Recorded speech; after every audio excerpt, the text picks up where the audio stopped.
টাকা কোথায় যাচ্ছে, কোথায়? আজকে বিশ্ব ব্যাংকের গচ্ছিত সোনা, সেই সোনা সরকার নিয়ে দিচ্ছে, আর রাজ্যে আমাদের দিদিমণি তার কোনো বিরোধিতা নাই। আসামে গিয়ে বলল আমি এনআরসি মানছি না, আর বাংলাদেশে এনআরসির কোনো কথা নাই, তিনি বিজ্ঞাপন দিচ্ছেন। কি বিজ্ঞাপন? এনআরসি প্ররোচনায় পাড়া দেবেন।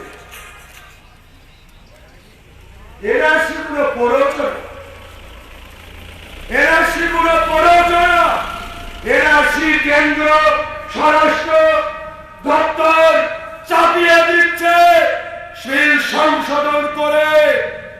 এনআরসি আর মুখ্যমন্ত্রী বলছে যে এনআরসিতে এনআরসি প্ররোচনায় কেউ পাওয়া দেবে না। তিনি আবার কি বললেন? কাগজপত্র রেডি করে ধরেন আমি যখন বয়স্ক হব, আমি যখন বিছানাগত হব, তখন আমার ভাই ভাইপো আত্মীয় পরিজন, আমি 2 মাস পরে মরি, 6 মাস পরে মরি, প্রতিবেশীরা গিয়ে বলবে এই তো এই অবস্থা তোমার কাকার বা দাদার বা ভাইয়ের, যে কোনো টাইমে ইনি মরে যেতে পারেন, পরলোক গমন করতে পারেন।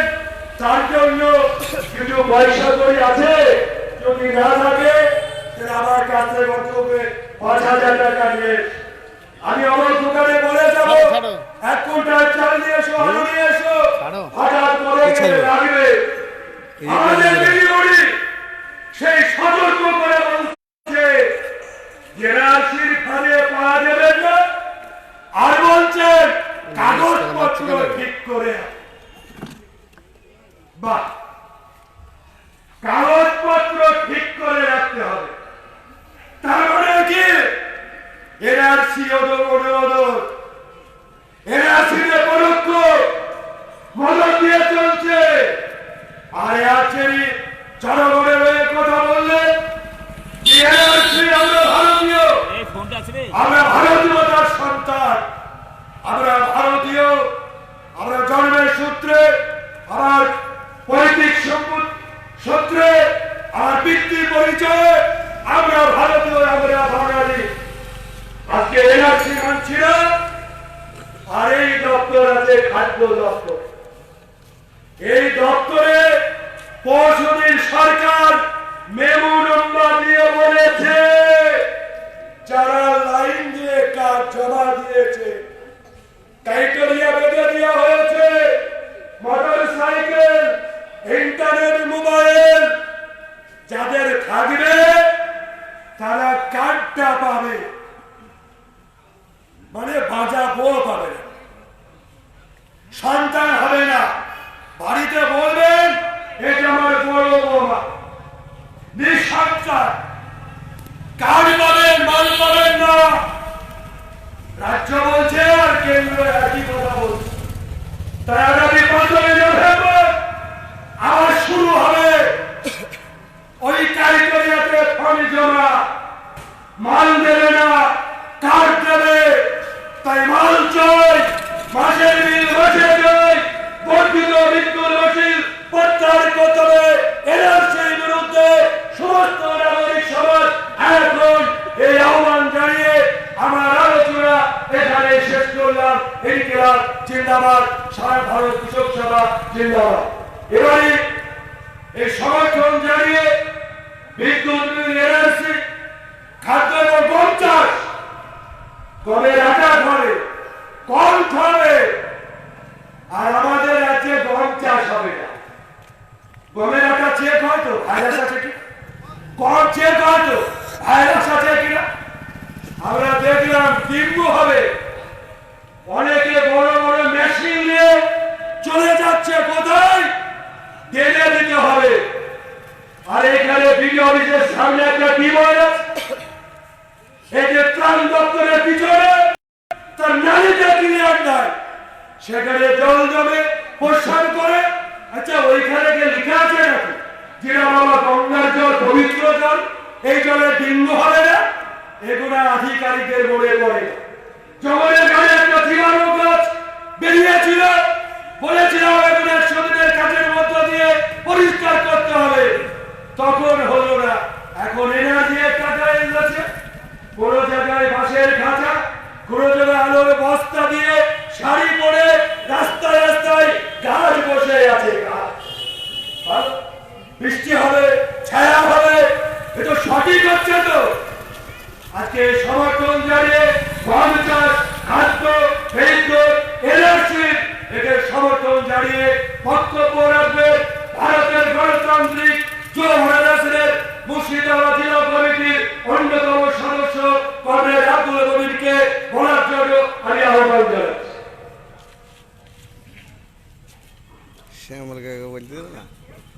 কংগ্রেস সভাপতি উপস্থিত কংগ্রেস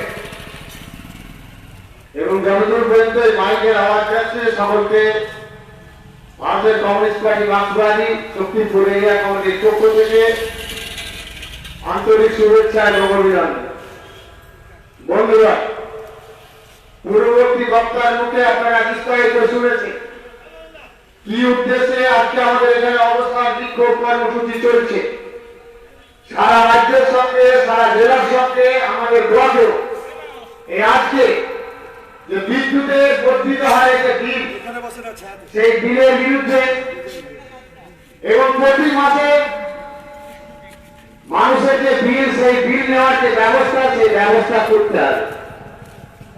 আরো অনেক যে দাবি দেওয়া আছে, আপনারা যে হাতে লেখা পোস্টার, সামনের দেওয়ালে পেছনের দেওয়ালে অনেক হাতে লেখা পোস্টার আছে, সেই পোস্টার আপনারা দেখতে পারেন।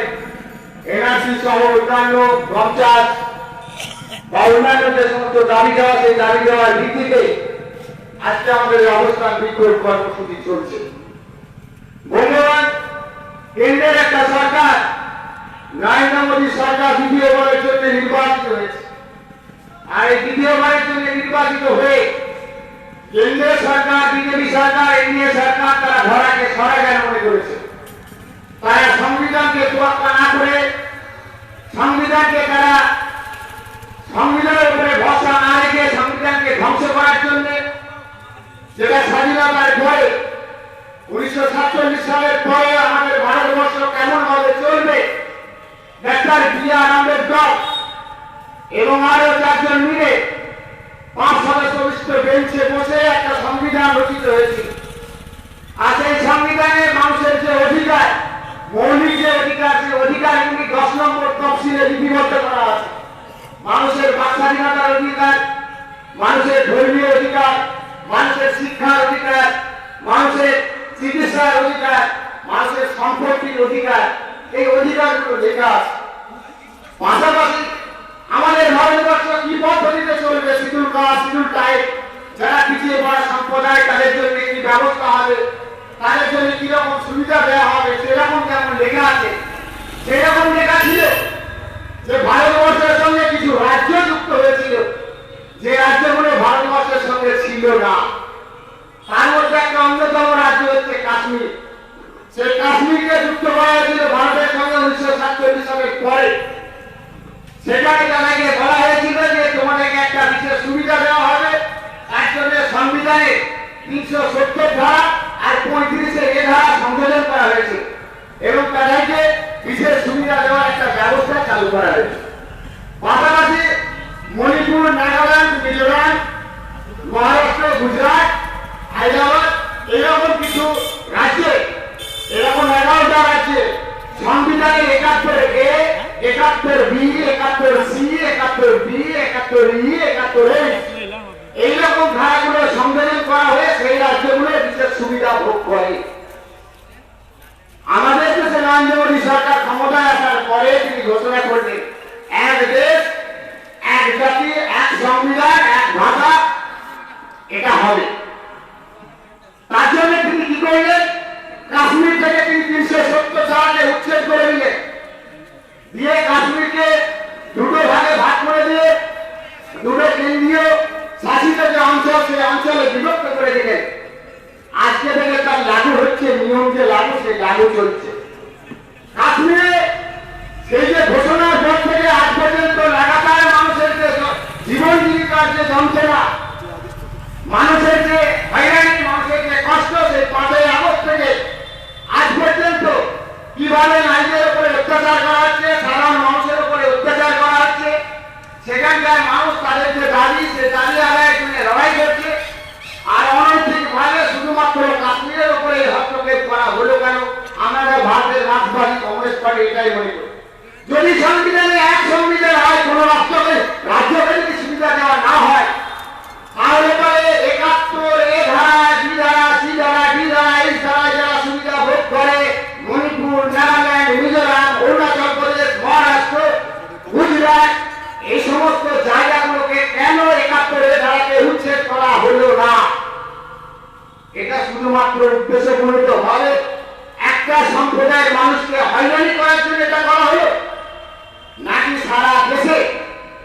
সারা দেশে নরেন্দ্র মোদী সরকার তিনি ভেবেছে যে 2014 সালে যখন ক্ষমতায় আসার আগে তিনি অনেক প্রতিশ্রুতি দিয়েছিলেন।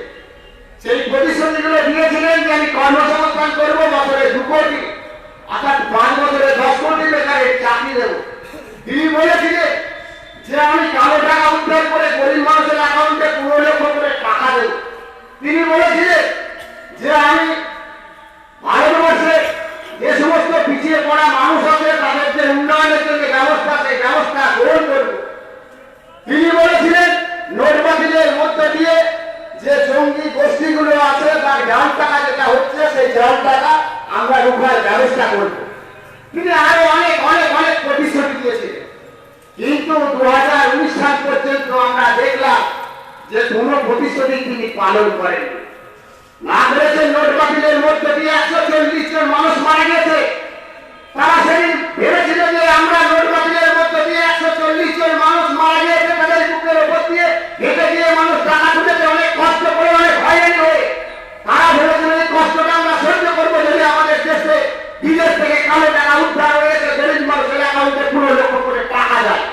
তাই তারা সেদিন সেই কষ্টটা তারা সহ্য করেছিল, কিন্তু সেই কালো টাকা উদ্ধার হলো না। ওখান থেকে আমাদের দেশের যে সাদা টাকা, ওই অমিত শাহ আর নরেন্দ্র মোদীর যে সাথে ছিল গুজরাটে নীরব মোদিরা, ললিত মোদিরা, হ্যাঁ বিজয় মালিয়ারা, তারা আমাদের দেশের সাদা টাকা ব্যাংকগুলোকে দেড় করে কোটি কোটি টাকা নিয়ে বিদেশে চলে গেছে। তাদেরকে ধরে আনার ব্যবস্থা নেই, তাদের সম্পত্তি বাজেয়াপ্ত করার ক্ষমতায় বিজেপি সরকারের নেই, নরেন্দ্র মোদী সরকারের নেই।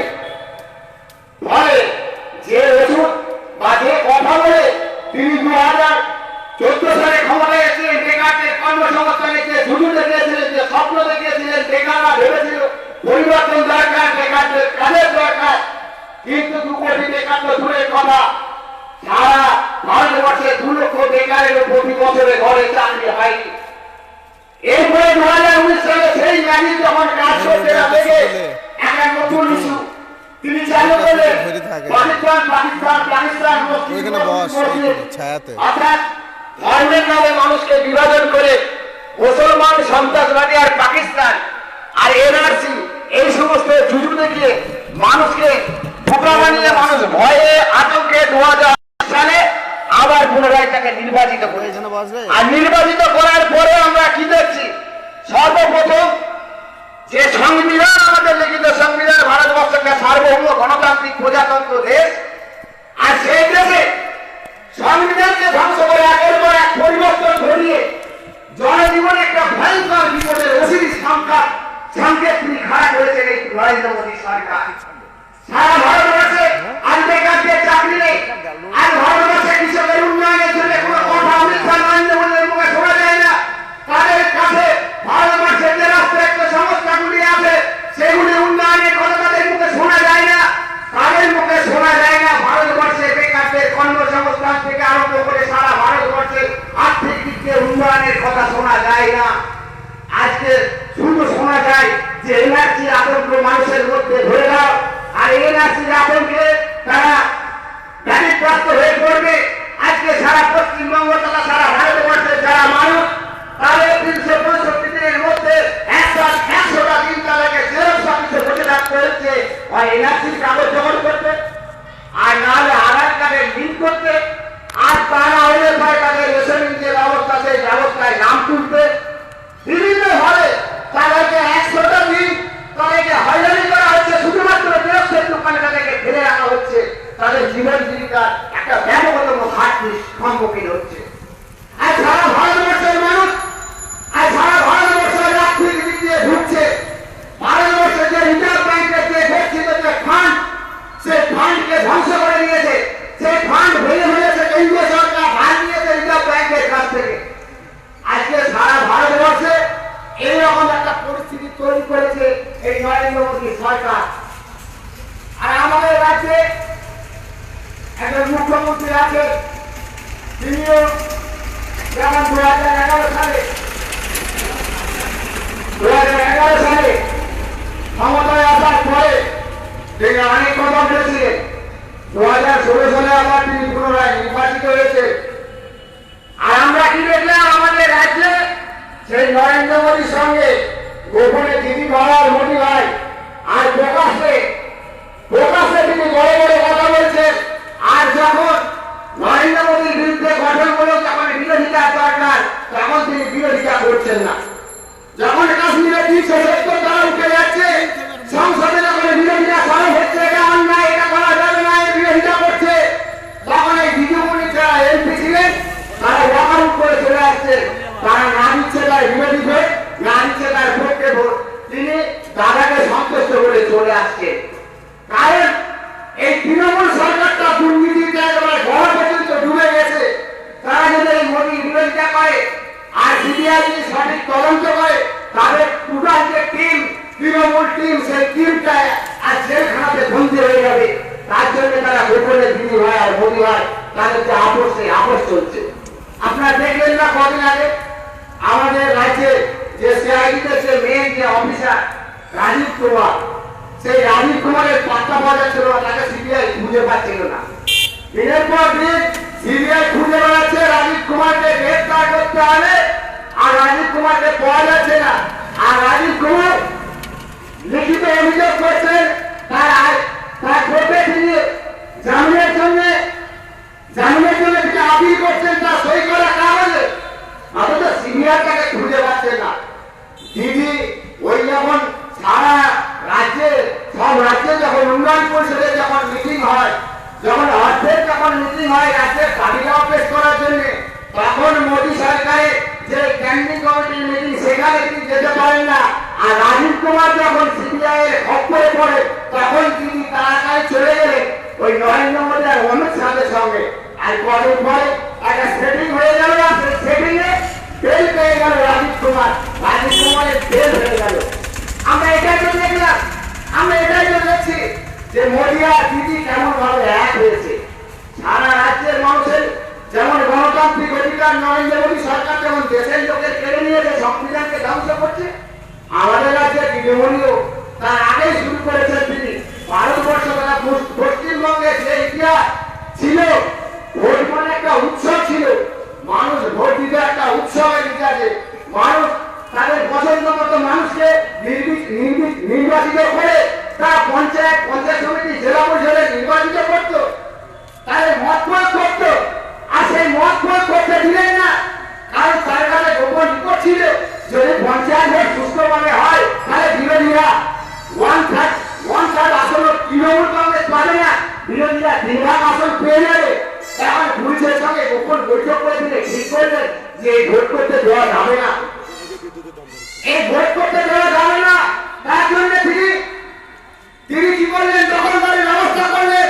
আর এই দখলদারি ব্যবস্থার মধ্যে দিয়ে ভোটকে তিনি করলেন, তিনি গণতান্ত্রিক ব্যবস্থাকে ধ্বংস করলেন। অনেক কজন আসছে আমাদের রাজ্যে আপনারা এই যে যার সামনে আমরা দাঁড়িয়ে আজকে এখানে মিটিং করছি, সেই যে বিদ্যুতের দাম আমার পূর্ববর্তী বক্তা বলেছে, অন্যান্য রাজ্যে কত কম বিদ্যুতের দাম, যে 100 ইউনিট বিদ্যুৎ ঘুরাবে, কোন জায়গায় 215, কোন জায়গায় 220, কোন জায়গায় 300, কোন জায়গায় আবার 420 টাকা। আর আমাদের রাজ্যে সেটা 700 টাকা।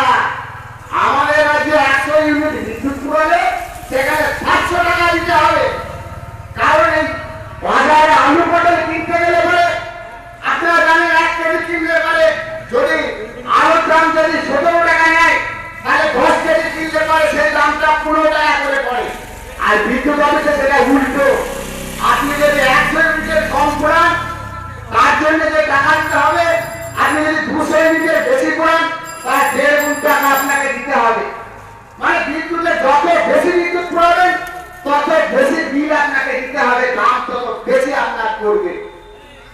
যত বেশি কিনা যায় তত খরচ কম হয়, কিন্তু বিদ্যুতের ক্ষেত্রে ঠিক আলাদা, যত বেশি পড়াবেন তত দাম আপনার বেশি পড়বে।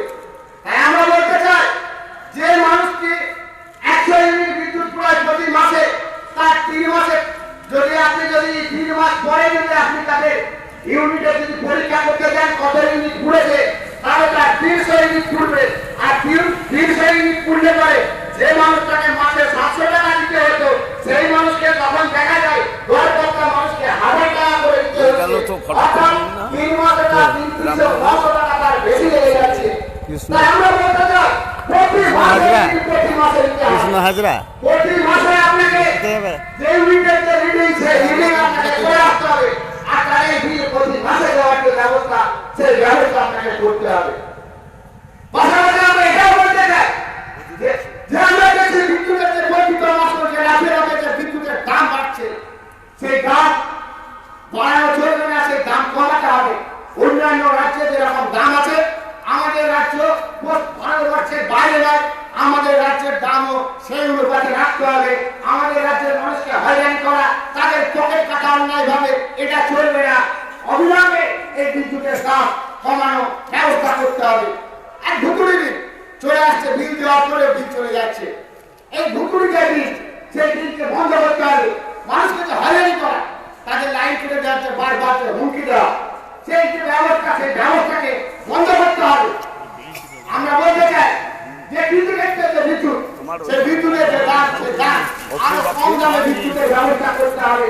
সারা দেশে ভয়ঙ্কর অবস্থার মধ্যে দিয়ে কৃষকরা চলছে। তার জন্য কেন্দ্রীয় সরকারও ভাবছে না কৃষকদের জন্য, রাজ্য সরকারও ভাবছে না এই বিদ্যুৎ যে ব্যবস্থা সেই ব্যবস্থাও ভাবছে না। আমাদের রাজ্যের প্রত্যেকটা কৃষকরা যারা বিভিন্ন সেচের জন্য যে পাম্পগুলো দিয়েছেন তাদের যে ইউনিট প্রতি যে দাম সেই দাম তাদের কম পরিমাণে দিতে হবে, এই ব্যবস্থা করতে হবে। আমরা বলতে চাই যে আমরা দেখি যে বিদ্যুতের যে পরিষেবা সেই পরিষেবা আরো উন্নত করে করতে হবে। আমার টাকায় আপনার টাকায় সারা পশ্চিমবঙ্গে জনসাধারণের টাকায় এই বিদ্যুৎ চলছে, আর সেই বিদ্যুতের যেভাবে পরিষেবা পাওয়া দরকার মানুষের সেইভাবে মানুষ পরিষেবা পাচ্ছে না। একটু বৃষ্টি হলে পরে 3 ঘন্টা 4 ঘন্টা করে লোডশেডিং হয়ে যাচ্ছে। বৃষ্টি হয়েছে কি আপনার দেখতে পাবেন কোন জায়গায় অনুবাদ দেখালো পোল পড়ে গেছে, আসে বলতে পোল তুলতে গিয়ে একদিন 2 দিনও লাগিয়ে দিচ্ছে, 2 দিন পর্যন্ত বিদ্যুৎ থাকছে না। এরকম একটা অবস্থা চলছে। তাই আমরা বলতে চাই এই বিদ্যুতের যে পরিষেবা সেই পরিষেবা শ্যামল দুবের আরো উন্নততর করতে হবে। শ্যামল দুবের সমাজা পাশাপাশি আপনারা জানেন যে আমাদের আছে সেই কর্মসংস্থানের ক্ষেত্রে চূড়ান্তভাবে ব্যর্থ হয়ে গেল এই মমতা ব্যানার্জির সরকার।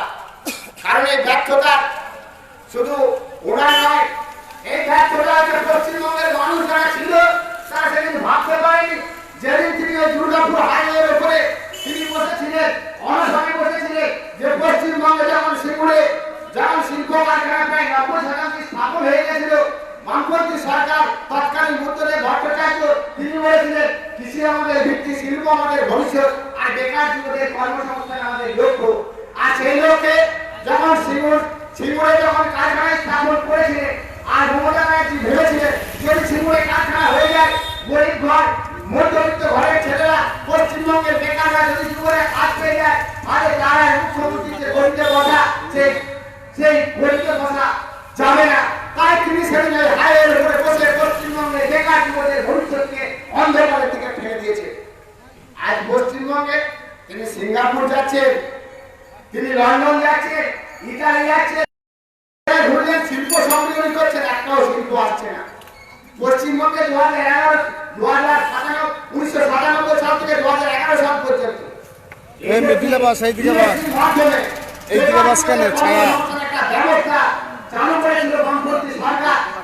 বছর বছর বেকাররা কর্মসংস্থানের সুযোগ পেত, বেকাররা কাজ পেত, তারা আশায় এবার হয়নি, সামনেবার হবে, আবার দেখবো। কিন্তু আমরা কি দেখলাম যে তৃণমূল সরকার আসার পরে একটা পরীক্ষা ঠিক করে দিতে পারলেন না। প্রত্যেকটা পরীক্ষাকে তিনি প্রয়োজনে পরিণত করলেন, আর প্রশ্নপত্র ফাঁস হয়ে যাচ্ছে, আর নয়তো পরীক্ষায় জালিয়াতি হয়ে যাচ্ছে, যে পরীক্ষা ঠিক মতো নেওয়া হচ্ছে না।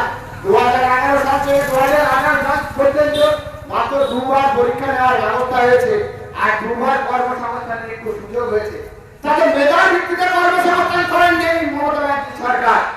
তারা অর্থের ভিত্তিতে, টাকার ভিত্তিতে যারা কর্মসংস্থানের ব্যবস্থা করেছে, তাই যারা মেধা সম্পূর্ণ ছেলে তারা কাজ পায়নি, তারা চাকরি পায়নি, চাকরি পেয়েছে যারা টাকা দিতে পেরেছে, যারা 10 লাখ 20 লাখ টাকা দিতে পেরেছে, তারাই আজকে এই কাজগুলো পেয়েছে, তারা চাকরিগুলো পেয়েছে। তাহলে সারা পশ্চিমবঙ্গের বেকার ছেলেরা কোথায় গেল? সারা পশ্চিমবঙ্গের যারা মা বাবা তারা যারা ছেলেকে পড়ানোর জন্য অনেক ভাবনা চিন্তা করছে, পড়াচ্ছেন, তারা কাজের হাতে পড়াচ্ছেন। মেধা সম্পন্ন ছেলেরা যদি স্কুলে নিয়োগ না হয়, যদি টাকার বিনিময়ে যদি অল্প মেধার ছেলেরা যদি স্কুলে নিয়োগ হয়, তাহলে আপনার ছেলেরা স্কুলে গিয়ে কি শিখবে আর তারা কি শেখাবে? একই স্কুলগুলো অত অবস্থার মধ্যে পড়েছে, স্কুলে পড়াশোনা হচ্ছে না। স্কুলগুলোতে শুধুমাত্র ছেলেরা স্কুলে যাচ্ছে আর ঘুরে আসছে আর পড়াশোনা হচ্ছে না। ফলে মানুষ আর বেসরকারি স্কুলগুলোর উপরে জোর দিয়েছে। এইরকম একটা পরিস্থিতিতে সারা পশ্চিমবঙ্গে চলছে। আর সারা পশ্চিমবঙ্গে হসপিটালগুলোতে পরিষেবা দরকার, সেই পরিষেবা নেই। আর যদি আপনি এই যে আমাদের পাশে, যেখানে আমরা বলছি এই পাশে একটা হসপিটাল আছে, হসপিটাল আছে, সেই হসপিটালে একটু বড় কাটা নিয়ে যান, কিংবা একটু বেশি জল নিয়ে যান, কিংবা একটু বেশি পায়খানা হয়, আপনারা গেলেন refer to Baharampur, refer to Baharampur. তিনারা থাকেন না রেফার করলেন বহরমপুরে।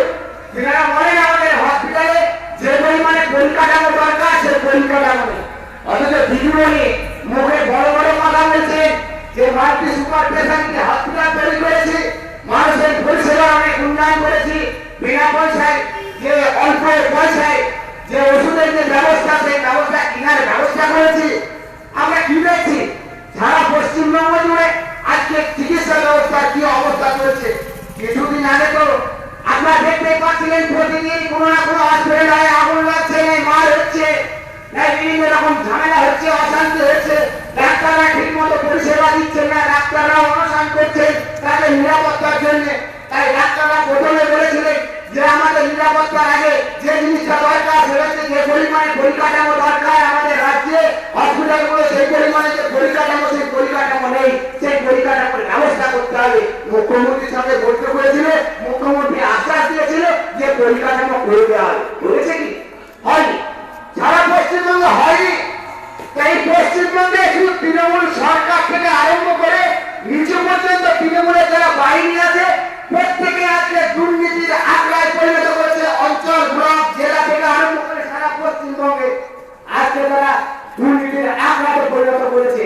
প্রত্যেকটা জায়গায় দুর্নীতি আর দুর্নীতি, প্রত্যেকটা জায়গায় জালিয়াতি চলছে। মানুষ ঠিক মতো পরিষেবা পাচ্ছে না। মানুষের যে পরিষেবা দরকার সেই পরিষেবা মানুষ পাচ্ছে না। আর এইরকম অবস্থা চলছে কি কেন্দ্রে কি রাজ্যে। কেন্দ্রের যে সরকার সেই সরকার এখন এনআরসি আতঙ্ক ভরে দিয়েছে। স্বাধীনতার ৫০০ বছর পার হয়ে গেছে, এরপরে ভারতবর্ষের জনসাধারণকে পরীক্ষা দিতে হবে তারা ভারতীয় না ভারতীয় নয়। এই পরীক্ষা তাদেরকে দিতে হবে। আর সেই পরীক্ষায় ৭৫ বছর পরে স্বাধীনতার তাদেরকে উত্তীর্ণ হতে হবে যে আমি ভারতীয়, তার প্রমাণ দেখানোর জন্য। আমরা দেখলাম যে আসামে যে এনআরসি হলো সেই এনআরসিতে ভারতবর্ষের যে রাষ্ট্রপতি ছিলেন ফখরুদ্দিন আলী আহমেদ, তার পরিবারের পর্যন্ত নাম নেই, তার পর্যন্ত নাম নেই। ভারতবর্ষের যে রাষ্ট্রপতি সেই এটার নাম উঠছে না, এনআরসিতে বাতিল হয়ে যাচ্ছে। এটা ভাবা যায় যে আমরা কোন ভারতবর্ষে বসবাস করছি? আমাদের রাজ্যে কদিন আগে অমিত শাহ এসে ওই যে ইন্ডোর স্টেডিয়ামে বড় বড় করে পুলি বলে গেলেন যে আমাদের দেশে আতঙ্কিত হওয়া দরকার না, এনআরসি সারা ভারতবর্ষে হবে। আর সেই এনআরসিতে হিন্দু, বৌদ্ধ, জৈন, শিখ, বৌদ্ধ যাই আছে, যারা যে বলতে আসুক না কেন, চাপ থেকে আসুক না কেন, তাদেরকে ভারতবর্ষের নাগরিকত্ব দেওয়া হবে। শুধু একটা সম্প্রদায়ের নাম তিনি বললেন না, তিনি মুসলমান সম্প্রদায়ের নাম তিনি বললেন না। তার মানে কি এটাকে তাড়ানো হবে? এরা বাংলাদেশ। আরে বাংলাদেশ যখন ভারতবর্ষ থেকে আলাদা হয়েছিল 1947 সাল, তখন তাদেরকে বলা হয়েছিল স্বেচ্ছায় তারা বাংলাদেশে থাকতে চাও। অনেক মুসলমান তারা বাংলাদেশে চলে গেছে। 1971 সালে যখন পাকিস্তানের সঙ্গে যখন বাংলাদেশের যুদ্ধ হয়, বাংলাদেশ যখন স্বাধীন হয়, তখন দেখা যায় যে বাংলাদেশে 1971 সালে বাংলাদেশ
এনআরসি করতে হবে, তার আগে আমরা এনআরসি করতে দেবো না রাজ্যে।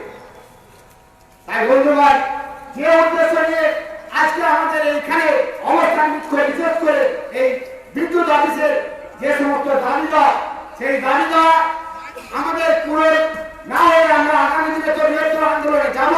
আমরা বলেছিলাম যে মাস নয় আগে আমরা এখানে দাঁড়িয়ে আমরা একটা সভা করেছিলাম। আজকে সভাতে আমরা এটা ছিল যে বর্ধিত হারে বিদ্যুতের যে দাম, সেই দাম প্রত্যাহার করে নিতে হবে। এটাও ছিল ভুতুড়ি বিল বাতিল করতে হবে। এটাও ছিল যে কৃষকদেরকে অল্প পয়সায় বিদ্যুৎ দিতে হবে। এটাও ছিল যারা গরিব মানুষ বিদ্যুতের তালিকাভুক্ত তাদের জন্য ফ্রিতে বিদ্যুৎ দেওয়ার ব্যবস্থা 100 ইউনিট, সেটাও করতে হবে। সেদিন আমরা 9 মাস আগে বলেছিলাম, আর বলেছিলাম এটা যদি কার্যকরী না হয় তাহলে আগামী দিনে আবার এখানে আমরা মাইক দিব, আবার আমরা অবস্থান বিক্ষোভ কর্মসূচি করবো। তাই সেটা কার্যকরী হয়নি, তার জন্য সারা রাজ্যব্যাপী, সারা জেলাব্যাপী এবং আমাদের মাঠে আবার আমরা মাইক তুলেছি, আবার আমরা জানান দিতে এসেছি যে আমাদের যে দাবি, সেই দাবি হচ্ছে ভুতুড়ি বিল বাতিল করতে হবে। আর মানুষের ইউনিট প্রতি দাম অন্য রাজ্যে আছে, আমাদের রাজ্যে সেই পরিমাণে করতে হবে। বিদ্যুতের বিল যে নেওয়া, সে নেওয়া বন্ধ করতে হবে, ব্যবস্থা চালু করতে হবে। পাশাপাশি রাজ্য এবং কেন্দ্রীয় সরকারকে জানানোর নীতি, সেই নীতির বিরুদ্ধে আমরা আলাদা আন্দোলন করে যাব। মানুষকে যে হয়রানি করে 365 দিনের মধ্যে 100 দিনে জেরক্স অফিসে রাখছে কেন্দ্রীয় সরকার, রাজ্য সরকার, এই ব্যবস্থা নিতে নয়, সেই লড়াই আমরা করে যাব। মানুষের যে অধিকার, সেই অধিকার প্রতিষ্ঠা করবে। এলাকার সকল শ্রেণীর মানুষকে আমরা আহ্বান জানাচ্ছি যে জীবন জীবিকার প্রশ্নে, মানুষের গণতান্ত্রিক অধিকারের প্রশ্নে যে লড়াই, সেই লড়াই আমরা আছি। আপনারা থাকুন আর আপনারা থাকবেন, এই ভরসা রেখে সকলকে অভিনন্দন ও সালাম জানিয়ে আমি আমার বক্তব্য শেষ করছি। ইনকলাব জিন্দাবাদ, সিপিআইএম জিন্দাবাদ। শ্যামল কাকা, আচ্ছা বন্ধুরা, যে আমরা এখানে যে বিদ্যুৎ, এনআরসি এবং গম চাষ, খাদ্য সুরক্ষা, রেশন কার্ড, মূলত 4টি দপ্তরে এক লাগোয়া একই ছাদের তলে এখানে ভিডিও সবটাই আছে। স্বাস্থ্য কেন্দ্র, সেরা আমাদের এবারে এই বর্ধিত বিদ্যুৎ মাসের প্রত্যাহার করো। 24 ঘন্টা বিদ্যুৎ সরবরাহ সচল রাখতে হবে। কৃষিতে ব্যবহৃত বিদ্যুতের সময়সীমা সর্বদাই চালাতে হবে, ভর্তুকি দিতে হবে। আর বিদ্যুতের সঙ্গে যেসব ঠিকা শ্রমিকরা যুক্ত সহ ঠিকা শ্রমিকদের গোটা দেশে সহ রাজ্যে কেরলের মতো 18,000 টাকা বেতন দিতে হবে এবং গম চাষ অবিলম্বে সরকারকে করতে দিতে হবে। এই দাবিতে আগামী 12 থেকে 14 ফেব্রুয়ারি আমরা এডিও মানে কৃষি আধিকারিক যিনি আছেন সেখানে অবস্থান বিক্ষোভ আমরা করব। সেই সমর্থন জানিয়ে এবারে আমাদের বক্তব্য রাখবেন জেলা কমিটির সম্পাদক এবং মুর্শিদাবাদ জেলা কমিটির অন্যতম সদস্য কমিটির শ্যামল দুবে, এনাকে বলার জন্য আহ্বান জানাচ্ছি। ছোট করতে রে মেশিন ছোট করে আমাদের সভাপতি উপস্থিত বলা হোক দি কেন সমস্ত কমরেড বন্ধুগণ এবং আমাদের এই আন্দোলন কর্মসূচির যে ধারাবাহিক কর্মসূচি আমরা গ্রহণ করেছি তার যতদূর পর্যন্ত আপনারা শুনতে পাচ্ছেন, তাদেরকে সকলকে আমাদের পার্টি এবং সংগঠনের পক্ষ থেকে রক্তিম অভিনন্দন, নমস্কার জানাচ্ছি। আপনারা শুনলেন প্রথমেই স্লোগান, জাতীয়তার মধ্যে দিয়ে যে জনমুখী কর্মসূচি দাবি আমরা গ্রহণ করেছি। আমরা পাশাপাশি কেন্দ্রের যে সরকার এবং রাজ্যের যে সরকার তারা যে জনবিরোধী নীতি গ্রহণ করেছে তার প্রতিবাদ জানিয়ে সমস্ত জায়গায় এবং গোটা রাজ্য ব্যাপী একই দিনে একই আন্দোলনের মধ্য দিয়ে আমরা সমবেত হয়েছি সমস্ত বিদ্যুৎ দপ্তরের সামনে। আমরা জানি শুধু বিদ্যুতের সমস্যার সমাধান করতে আমরা আসিনি, হয়তো আমরা পারবো না, কিন্তু আমাদের আন্দোলন লাগাতার কর্মসূচি লাগু থাকবে। আমরা দেখেছিলাম বিগত আলোচনায় রাখার পর তখন মাননীয় মুখ্যমন্ত্রী জ্যোতি বসু ছিলেন।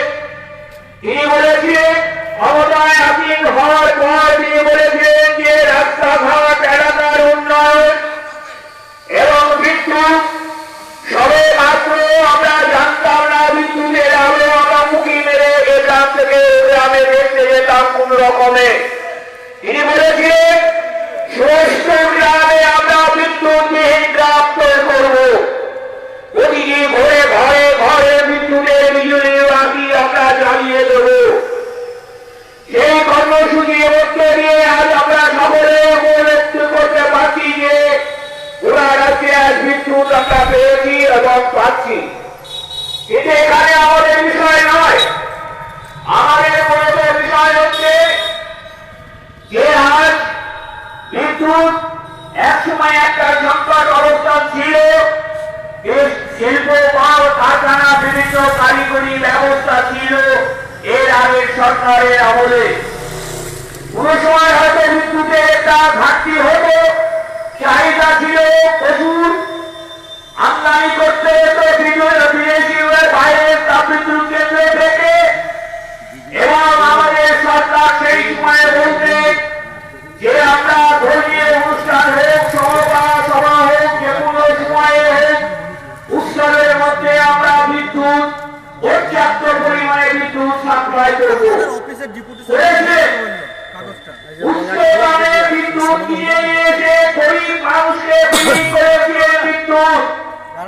কিন্তু সেই সময় বিদ্যুতের দাম কোথায় ছিল আপনারা সকলেই জানেন। আমরা পাশাপাশি দেখছি যে এই জায়গায় সেই সময়ে আমাদের বিদ্যুৎ কেন্দ্রটা ছিল রেজিনগরের সাপ্লাই কেন্দ্র। তখন ছিল আমাদের পঞ্চায়েত সমিতি সবাই আমাদের সংগঠনের নেতৃত্বে পরিচালনার মধ্য দিয়ে সহযোগিতা দিয়ে এই বিদ্যুৎ তন্ত্রটাকে এখানে অনেক কষ্টের মধ্যে আসতে হয়েছে। তখন অনেকেই বাধা দিয়েছেন, অনেকেই চেয়েছিলেন যেখানে না হোক, অনেক ভয় ভীতি দেখিয়েছিলেন। কিছু সরকারি আধিকারিকরা আমাদেরকে সহযোগিতা করেছিলেন, তার সফলতা আমরা সুফলটা আমরা পাচ্ছি। আমরা পাশাপাশি বলতে চাই যে বিদ্যুতের দাম কেন এত বাড়ছে, কেন এত বাড়ানো হচ্ছে। ভারতবর্ষে এক সময় রাজীব গান্ধী সরকার কেন্দ্রে ক্ষমতায় ছিল, একটা বিদ্যুৎ বিল নিয়ে এসেছিলেন। সেই বিদ্যুৎ বিলে আমরা তার প্রতিবাদ জানিয়েছিলাম এবং তার বিরুদ্ধে আমরা একটা আইনি ব্যবস্থার মধ্যে সুপ্রিম কোর্টে মামলা হাইকোর্ট করা হয়েছিল। এই গঠিত বিল আমরা দেব না, দিচ্ছি না। লাগেনি, রাজ্য সরকার তার দায়বদ্ধতা নিয়েছিল এবং বিদ্যুতের দাম গরিব মানুষ যেমন অল্প টাকা দিয়ে বিদ্যুতের কানেকশন নিতে এবং বিদ্যুৎ বিলের গ্রাহকদের পরিষেবা নিতে। এখন কি দেখছি, অবাক হবেন আপনারা যে 7 টাকা 5 টাকার কাছাকাছি বা 1 টাকা হয়তো কম বেশি হতে পারে, সেই জায়গায় দাঁড়িয়ে আমাদেরকে 100 ইউনিটের দাম 750 টাকার কাছাকাছি আমাদেরকে দিতে হচ্ছে। ভাবতে পারবেন ভারতবর্ষে 28টা রাজ্য ছিল, এখন বর্তমানে আজ থেকে 27টা রাজ্যে পরিণত হয়েছে। সেই রাজ্যে আপনি সমস্ত জায়গায় হিসাব নিয়ে দেখুন, অনেক অনেক গুণ বিদ্যুতের দাম কম লাগছে। সেই জন্য আমরা এই প্রতিবাদ জানিয়েছি। এই রাজ্যের যে একটি আলাদা, এই রাজ্যে যে সোনার তার দিয়ে বিদ্যুৎ পৌঁছাচ্ছে, এই রাজ্যের যে বাইশ কেন্দ্রগুলো এখানে সোনার খড়ি দিয়ে বা ভেট দিয়ে বেল দিয়ে তাদের তৈরি করা হচ্ছে, তার জন্য এত দাম। এবং এখানকার কর্মচারীদের এত করে পয়সা লাগছে যে বেতন বেশি দিতে হচ্ছে, কিন্তু সরকারের লোকসান হচ্ছে না।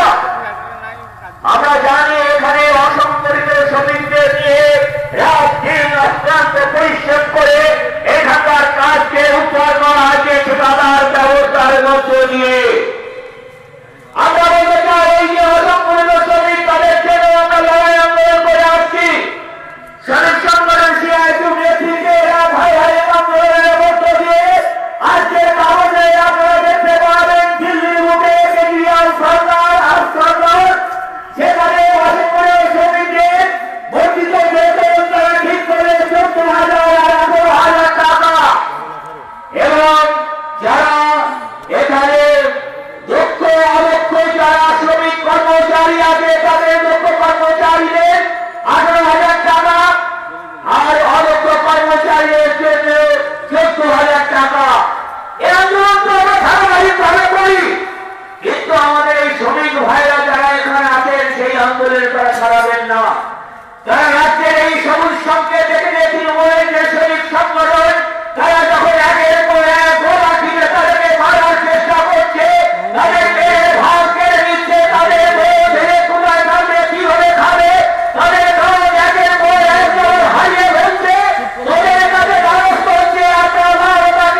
আমরা পাশাপাশি বলতে চাই, যারা নেতাজিকে খুন করেছে, গুলিবিদ্ধ করেছে, তারা রুমালি পোস্টারে তারা বলছে যে আমরা হরিয়ানার যে মহাত্মা গান্ধীর যে মৃত্যুদিন এবং যখন পালিত হলো কিনা ছবি করে দেখালেন। দুর্ভাগ্য দুর্ভাগ্য আমার ভারতবর্ষ এই ভাই ব্যাগের একটা মানসিকতা এবং তিনি সে সহযোগিতা করেছে। আজকে দাঁড়িয়ে তারা আমরা লাভ করে দিয়েছি। ইনার শুধু একটা মুক্তি বসিয়ে হয়ে গেল ৩০,০০০ কোটি টাকা খরচ করে একের পর এক মানুষকে বিভ্রান্তি করার চেষ্টা করছে। আমরা দেখলাম ৩৭০ ধারা বাতিল করলে ৩৭০ যে ধারা একাধিক আছে যাচ্ছে সেটাকে আমরা সকলে জানতেন। যেমন ৩৭০ ধারা বাতিল করার বিরোধিতা করেছিলাম। আমাদের বামপন্থী এবং কমিউনিস্ট পার্টির আন্দোলনের নেতাদেরকে গ্রেফতার করেছে, জেলে ফেলে দেওয়া সুপ্রিম কোর্টের অনুমতি নিয়ে তিনি গেলেন কাশ্মীরে। আমরা কদিন আগে দেখলাম বিদেশ থেকে ইউরোপীয় সাংসদদের অতি উগ্র হিন্দুত্ববাদী এবং তারা যে দক্ষিণপন্থী তারা এসে ঘুরে গেলে এবং লোকবিলাস করলে বলে গেলে হাসি মুখে মাত্র হাসি হেসে গেলে আমরা দেখলাম সোশ্যাল মিডিয়ায় গণছবিতে।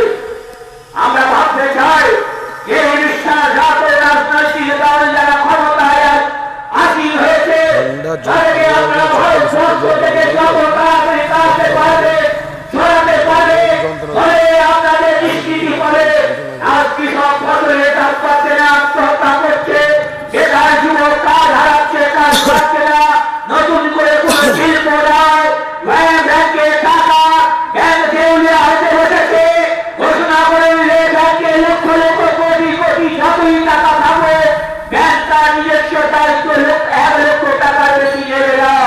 আমরা রিজার্ভ ব্যাংকে যে গচ্ছিত টাকা দেওয়া সে টাকায় হাত বাড়িয়েছে এই নরেন্দ্র মোদী সরকার।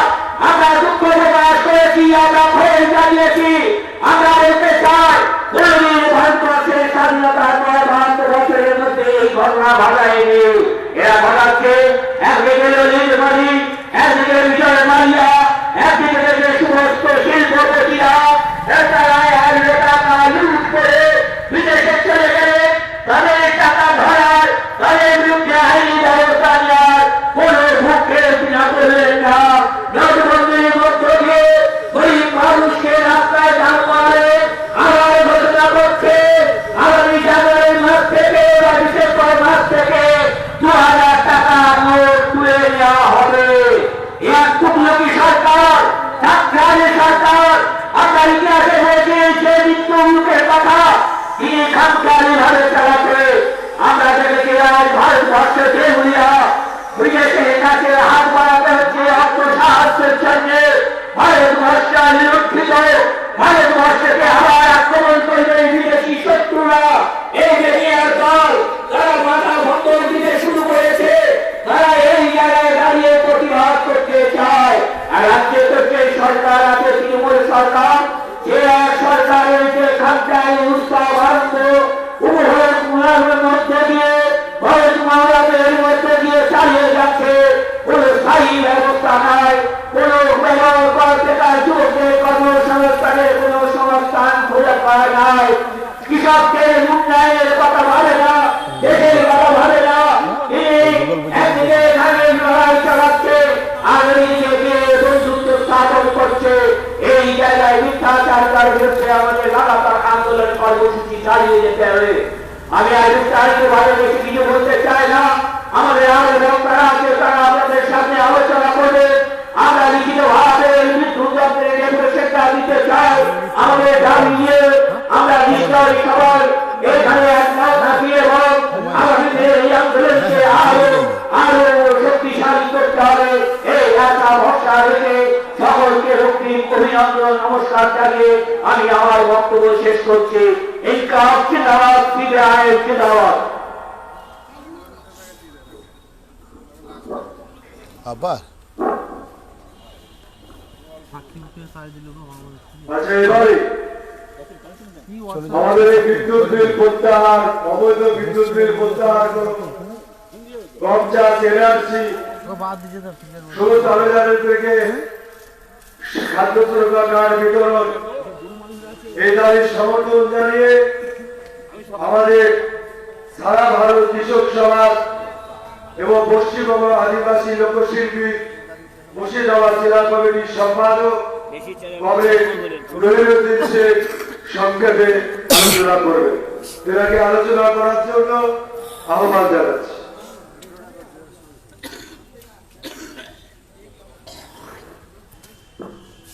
কংগ্রেস সভাপতি আজ এই অবস্থান কর্মসূচিতে যারা অংশগ্রহণ করেছেন তাদেরকে আমাদের ভারতের মার্ক্সবাদী কমিউনিস্ট পার্টির পক্ষ থেকে আপনাদেরকে জানাই লাল সেলাম। সঙ্গে সঙ্গে আমাদের এই অবস্থান কর্মসূচি দাবি দাওয়া নিয়ে যে সকল বক্তা তাদের বক্তব্য পেশ করছে তা যারা দূরে বসে শুনছে, চায়ের দোকানে আছেন, সম্মুখে অফিসে আছেন, কর্মরত কর্মচারী আছেন, যাদের কানে আমাদের এই বক্তব্য পৌঁছাচ্ছে তাদেরকে আন্তরিক অভিনন্দন জানিয়ে, প্রীতি ভালোবাসা শুভেচ্ছা জানিয়ে আমি দু চার কথা বলার চেষ্টা করব। আপনারা ইতিমধ্যে এই বক্তাদের মুখ থেকে শুনলেন আমরা কোন কারণে আজ বিদ্যুৎ অফিসের সামনে এই অবস্থান আমরা সংগঠিত করেছি। শুধু এটা শক্তিপুরে নয়, সারা পশ্চিম বাংলা জুড়ে আমাদের এই অবস্থান কর্মসূচি পার্টির পক্ষ থেকে নেওয়া হয়েছে। যারা দূরে দাঁড়িয়ে আছে তাদের কাছে অনুরোধ, আপনি তৃণমূল করুন, কংগ্রেস করুন, বিজেপি করুন, আমাদের বক্তব্যটা একটু কানে শুনুন না। বর্তমানে আপনিও যেখানে বাস করেন আমিও সেখানে বাস করি। মাস গেলে আপনিও বিদ্যুতের বিল নিয়ে আসেন, অফিসে দেখা হয়, লাইনে দেখা হয়। বিদ্যুতের বিল আর টাকা নিয়ে যখন লাইন দিই, আপনারাও আমাকে চেনেন, আমিও আপনাদেরকে চিনি। সেই সময় জিজ্ঞাসা করা হয়, তখন তো বলেন ভাই আর পারা যাবে না। আমি তো তাদেরকে বলি আবার প্রদীপ দেওয়াতে লাগো, আর বিদ্যুৎ চালানো যাবে না। কেন যাবে না? প্রবক্তাদের মুখ থেকে শুনলে গোটা পশ্চিম বাংলায় 100 ইউনিট বিদ্যুতের দাম দিতে হচ্ছে আমাদেরকে 712 টাকা। আর আমার বাড়ির পাশে যেটা ঝাড়খণ্ড, আমি হয়তো পশ্চিম বাংলার মানুষ আর আমার আরেকজন পড়শি সে ঝাড়খণ্ডের মানুষ। তার বাড়িতেও বিদ্যুৎ চলে, আমারও বাড়িতে বিদ্যুৎ চলে, কিন্তু তার বিল একটা আলাদা অফিসে আর আমার বিল একটু আলাদা অফিসে। তার বিলের রেট কত? 100 ইউনিট পড়লে 175 টাকা। আর আমার বিদ্যুৎ পড়লে 100 ইউনিটে রাখবে 712 টাকা। সেও কৃষিজীবী মানুষ, আমিও কৃষিজীবী মানুষ, একই জায়গায় বাস করি, পাশাপাশি বাস করি। সে দেবে 175 টাকা আর আমার রাজ্য সরকার নেবে 712 টাকা। এত অন্যায়, এত অবিচার চলে। আসবেন না কেউ? যারা দূরে শুনছেন আমাদের এই একবার যোগ দেবেন না? টাকা আপনারও কম লাগবে। অনেকেই বড় বড় পণ্ডিত, কেউ পাটিগণিতের অঙ্ক করেন, কেউ বীজগণিতের অঙ্ক করেন। আর বেশি করে বলবো, যারা কর্মরত কর্মচারী আছেন তারাও বিদ্যুতের বিল দেন। অফিসের চেয়ারে বসে কিছু বলতে পারেন না, কিছু বলা যায় না, অস্বাভাবিক বিল বলা যাবে না, ভুতুড়ে বিল বলা যাবে না। এখন বলা যায় কথা, কর্মরত কর্মচারীরা বাড়িতে যখন যান, বউয়ের সাথে যখন কথা বলেন, টাকা পয়সা যখন মেলে না, তখন বলা বলি হয়। এ কি চলে গো, চলে গো বলেন তো, কিন্তু অফিসে বসে বলতে পারেন। এদের যে বিদ্যুতের বিল আমরা দাবিতে রেখেছি, বিদ্যুতের বিল তো কমাতেই হবে। সঙ্গে সঙ্গে আমাদেরকে আর একটা ভাওতায় ফেলেছে। কি ভাওতা? আপনারা দেখেন, প্রতি 3 মাস অন্তর আপনার বিলের রিডিং নিতে যায়। কত? কারো 210, 250, ধরুন 3 মাসে 210 ইউনিট পড়ে, তাহলে মাসে কত পড়ে? মাসে আমার 70 যদি বিল হয় তাহলে হবে 3 টাকা। আর 100 বেশি হলে, 150 বেশি হলে, 200 বেশি হলে হবে 7 টাকা। আমরা অফিসকে বলেছি, অফিস এখন প্রতি মাসে বিলের রিডিং নিতে হবে আর প্রতি মাসে বিল দিতে হবে। দিলে আমাদের অনেকটা কমবে, অনেকটা কমবে। এই কমানোর জন্য আমরা চাপ সৃষ্টি করছি আমাদের পার্টির পক্ষ থেকে। আর যে ভাইরা তৃণমূল করেন, বিজেপি করেন, কংগ্রেস করেন, তারা দূরে দূরে বসে আছেন, একবার যৌথভাবে যদি আমরা ইলেকট্রিক অফিসকে কথাটা দিতে পারি, তাহলে মাসের বিল মাসে দিতে হবে।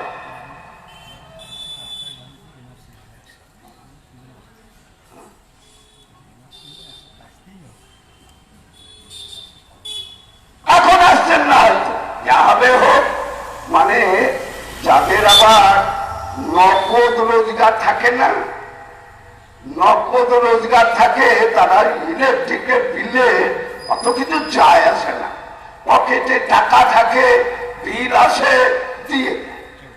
কিন্তু আমরা দেখতেই তো পাচ্ছি, দেখতেই পাচ্ছি, মানে ঘর হচ্ছে, গ্রামে গঞ্জে ঘর হচ্ছে, সব গায়ের মানুষ আছে, ঘরের নাম আছে, ঘর হয়ে গিয়েছে, সে টাকা পায় না। বাড়ি ঘরের নাম আছে লিস্টে, খোঁজ করতে এসে দেখে তার ঘর হয়ে গিয়েছে, টাকা উঠে গিয়েছে। বিডিও সাহেবকে বলা হচ্ছে কি ব্যাপার, আর ব্যাপার বলেন না, কিছু বলার উপায় নাই। পারে কিছু বলার উপায় নাই। আমার ঘরের টাকা আমি পেলাম না, রামশ্যাম যদুমধু পেল, আর আপনি আধিকারিক, আপনি বিডিও সাহেব, আপনি কিন্তু বলতে পারবেন না। বলি আমি কেন? যদি কিছু না বলতে পারেন, দেখলেন না রিজার্ভ ব্যাংকের গভর্নর যখন রিজার্ভ ব্যাংকের টাকাতে নরেন্দ্র মোদী হাত দিল, রিজার্ভ ব্যাংকের গভর্নর বলছেন না না, এ টাকা আমি ছাড়তে পারবো না, এ টাকা আমি ছাড়তে পারবো না, মানে দিতে হবে টাকা। যে দিতে হবে বলেছে, রিজার্ভ ব্যাংকের গভর্নর চাকরি থেকে ইস্তফা দিলেন, না তোমার চাকরি করবো না। বিডিও সাহেব যদি কিছু না করতে পারেন, তার চাকরিটা ছেড়ে বাড়ি যান কেন? আপনি তো অনেক পড়াশোনা করে এসেছেন, আপনি তো আইন জেনে এসেছেন। একটা গরিব মানুষের ঘরের টাকা অপরজন মেরে নেবে, অপরজন জালিয়াতি করবে, আপনি জেনে শুনে তার কিছু করতে পারবেন না। আর মাস গেলে আপনি হাজার হাজার টাকা বেতন নেবেন আমারই পয়সায়। বলি হারি, আমাদের বড় সৌভাগ্য। এই অবস্থার কর্মসূচিটা 31শে অক্টোবর হয়েছে। যদি আর 5 দিন পরে হতো। জায়গা পেতেন নাকি এখানে? আগে যারা অফিসে এসেছেন সব দেখেছে, ওই যে রেশন কার্ডের ফর্ম ফিল আপ, এখানে জায়গা হতো না। মায়ের দল, খালার দল, মাসির দল, পিসির দল, কোলে বাচ্চা নিয়ে বৃদ্ধ মানুষ রাস্তায় দৌড়াদৌড়ি দিচ্ছে। কিসের জন্য? রেশন কার্ডে 2 টাকা কেজি চাল পাওয়ার জন্য ফর্ম জমা দিতে হবে। ভারী। আমি অফিসের এক কর্মচারীকে জিজ্ঞেস করছি, হ্যাঁ দাদা, এইভাবে এসব ফর্ম জমা নিচ্ছেন, কার্ড দিতে পারবেন তো? বলে, ও ছড়াদার সাহেব, ও আর বললেন না, ও আর বললেন না, ওসব ভোট তুলিয়ে কাজ হচ্ছে। তা আমাদের সৌভাগ্য, আমরা 31 অক্টোবর এই অবস্থান কর্মসূচিটা নিয়েছি। আর 5 দিন পরে আবার দিদিমণি সময় দিয়েছে, 5ই নভেম্বর থেকে আবার আরম্ভ হবে। কত লক্ষ পড়ল জমা, আর কত লক্ষ পড়বে জমা। কার্ড কটা দেবেন? কার্ড দেবেন না। দেবেন না কারণ কি? মানুষকে উদ্বেলিত করে রাখা হচ্ছে, একটা কাজের ভেতরে রাখা হচ্ছে। কখনো আধার সংযোজন করো আধার কার্ড নিয়ে, কখনো রেশন কার্ড নিয়ে, কখনো দলিল নিয়ে, কখনো পর্চা নিয়ে, শুধু মানুষ ছোটাছুটি করছে। এনআরসি, বহুত বড় এনআরসি। আমরা যারা এখনো বিজ্ঞান নিয়ে পড়াশোনা করি তারা জানি ভূত বলে কোনো বস্তু নাই, এ যাবৎ পর্যন্ত বলছিলাম। কিন্তু ভারতবর্ষে যে এনআরসি ভূত, এর ভূত আছে। যে এনআরসির কথা বলা হলো, আর মানুষ বিভ্রান্ত বিভ্রান্ত যে আমাকে ভারতবর্ষের নাগরিকত্ব প্রমাণ করতে হবে। ওরে, আমার বাপ থাকলো, আমার ঠাকুর দাদা থাকলো, আমার 14 পুরুষ থাকলো এই ভারতবর্ষের বুকে, আমি এই ভারতবর্ষের লালন পালন হলাম, আর আমাকে তাড়িয়ে দেবে না? দেবে না, দেবে না। কিন্তু কেন্দ্রের যে সরকার, অমিত শাহ,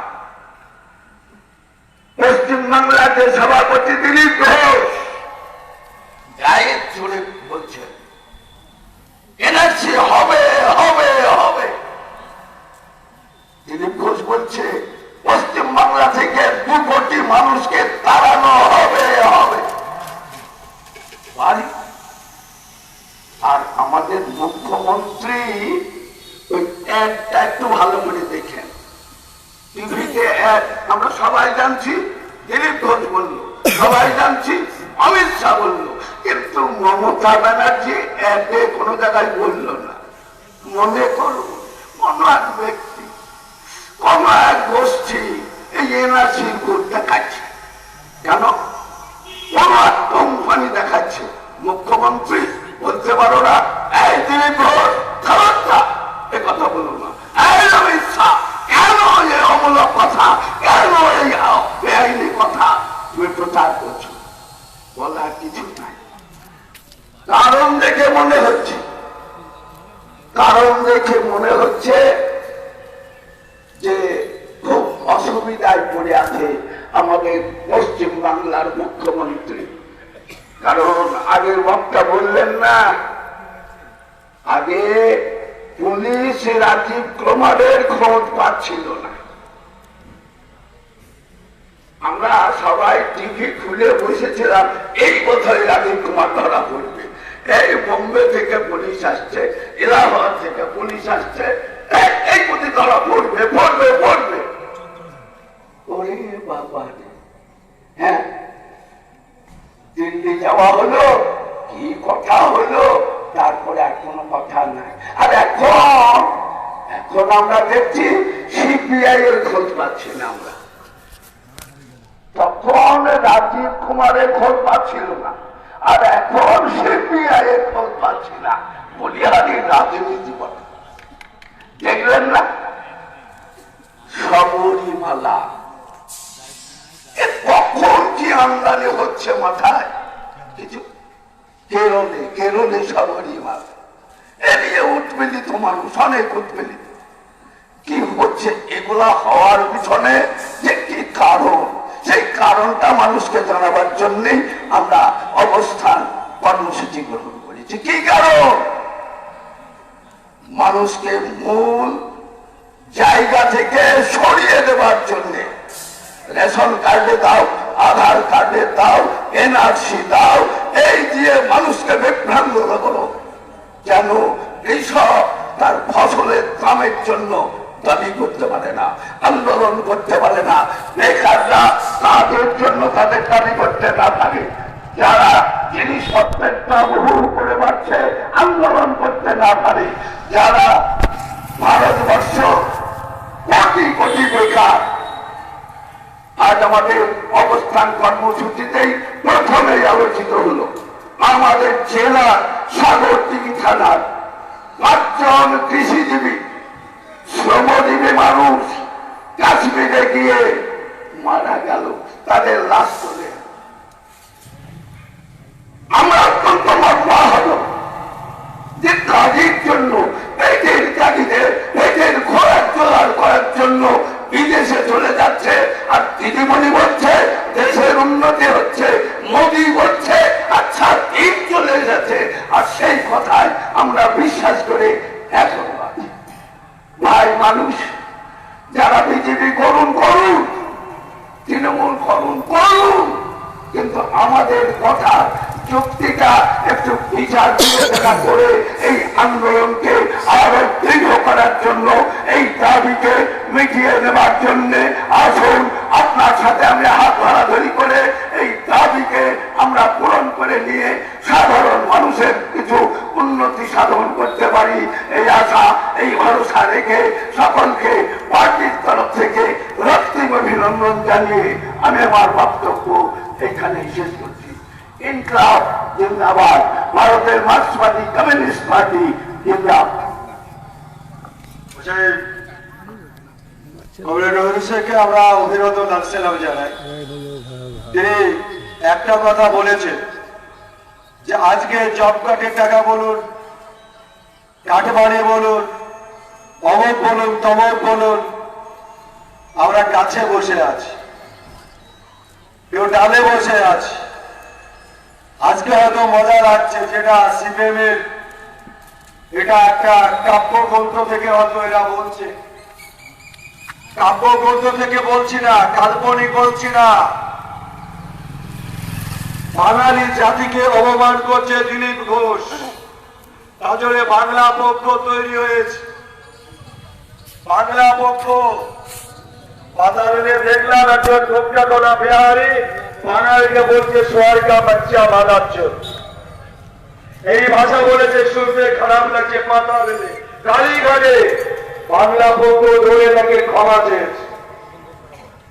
রবীন্দ্র সরোবরে একই ঘটনা, বাঙালিদের বাংলায় বাঙালিকে ভাগ করতে চাইছে। তাই বাংলা পক্ষ জাগিয়ে উঠেছে যে সমস্ত বাঙালির রক্তের বিনিময়ে ভারতবর্ষ স্বাধীন হয়েছে, এই ভারতবর্ষে বাংলা এনআরসি হতে দেব না, রক্ত গঙ্গা বয়ে যাবে আবার 1947 সালের মতো তবুও বাচ্চা। আজকে না নামলে ইলেকট্রিক বিদ্যুতের দামে, গম চাষে, খাদ্য সুরক্ষা, চাকরি, বেকারত্ব, ধর্ষণ, স্বাস্থ্য পরিষেবার বেহাল, কিন্তু এনআরসি দিয়ে দিল বিশ্বাস দেবে, সেদিন আপনাকে রাস্তায় নেমে একযোগে আন্দোলনে করতে হবে, একথা আমি তাদের জোর গলায় বলে গেলাম। পারবে না এনআরসি বলেছে।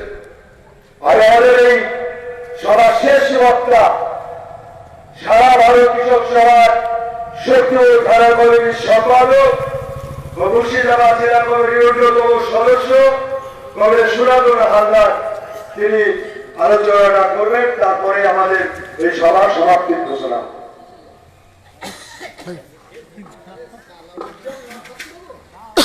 কংগ্রেস সভাপতি আমাদের এখানে উপস্থিত কমরেডসগণ,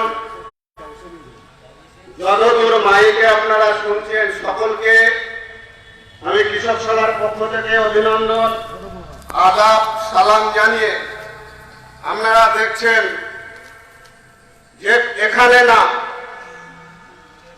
গোটা পশ্চিমবঙ্গ জুড়ে ভারতের কমিউনিস্ট পার্টি, মার্ক্সবাদী অর্থাৎ সিপিআইএম এর পক্ষ থেকে এইরকম অবস্থান, বিক্ষোভ কর্মসূচি, বিদ্যুৎ বিল এবং মাসের বিল মাসে, সেই সঙ্গে যে কৃষিকাজে বিদ্যুৎ সংযুক্ত সেই বিদ্যুৎ এর ভর্তুকি, এই নিয়ে আমাদের এরকম কর্মসূচি গোটা রাজ্য জুড়ে চলছে। ইতিমধ্যে এই সময়কালে এই কর্মসূচি আমরা আগেই নিয়েছি, কিন্তু সব থেকে দুঃখের বিষয়, শোকাহত আমরা গোটা পশ্চিমবাংলার মানুষ, বিশেষ করে আমরা যারা বামপন্থীরা, কারণ হচ্ছে আমরা দেখেছেন গতকাল কাশ্মীরের সেই পুলওয়ামাতে আমাদের রাজ্যের এবং এই জেলার, বিশেষ করে আমরা মুর্শিদাবাদ জেলাবাসী, এই মুর্শিদাবাদ জেলার জুড়ে আন্দোলন আমাদের পার্টি নৃশংসভাবে খুন করেছে সেখানকার সন্ত্রাসবাদীরা বলুন, আর সেখানে যে পুলিশের প্ররোচনায় হোক, তাদেরকে নৃশংসভাবে খুন করেছে। আমরা বামপন্থীরা গোটা দেশে এবং সেই সঙ্গে আজকের সবাই তাদের স্মৃতির প্রতি 1 মিনিট নীরবতা পালন করতে চাই। তাই সকলে একবার উঠে দাঁড়াবেন, আমরা 1 মিনিট নীরবতা পালন করব।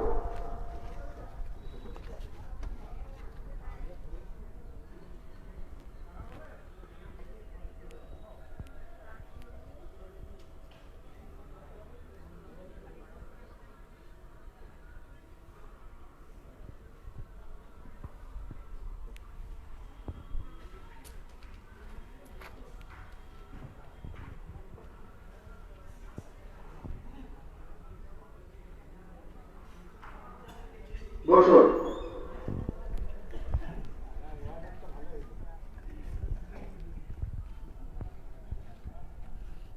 গরিব মানুষ, পেটের জ্বালায় আমরা সমস্ত, আজকে পশ্চিমবাংলার এমন কোন জেলা নেই, এমন কোন গ্রাম নেই, প্রত্যেকটা গ্রামে খোঁজ খবর নেই, এমন দশা এখানকার মমতা ব্যানার্জির অর্থনীতি এবং মমতা ব্যানার্জির সরকার এমন জায়গায় পশ্চিমবাংলাকে নামিয়ে এনেছে।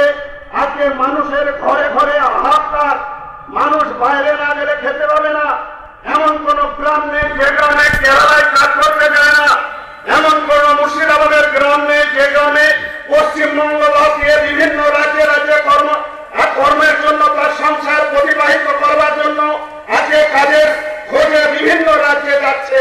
এই মমতা ব্যানার্জির আমলে এইরকম দশা করেছে। তাই সাগরদিঘির ওই গ্রামের 6 জন কর্মী শ্রমিক তারা কাজ করতে গেছিলেন, সেখানে বলেছে আমরা জানি যে গোটা ভারতবর্ষ 2014 সালে যখন নির্বাচন, সেই নির্বাচনের মধ্য দিয়ে নরেন্দ্র মোদী, অমিত শাহ যারা কেন্দ্রের সরকারে ছিলেন, সেদিনে বলেছিলেন এমন সমস্ত ভারতবর্ষের যত মানুষ আছে সেই মানুষকে महंगाई नहीं बढ़ेगा, মানে প্রত্যেকটা জিনিসের দাম আমরা কমাবো। তাই বলেছিলেন, প্রতিশ্রুতি দিয়েছিলেন। সকাল থেকে সন্ধ্যা পর্যন্ত আমরা যে সকালবেলায় ঘুম থেকে উঠার পর থেকে শুরু করে রাত্রে ঘুমাতে যাওয়া পর্যন্ত যে মুখামেরা আপনার কয়ের, সেই কয়ের সমস্ত জিনিসের দাম আমরা কমাবো।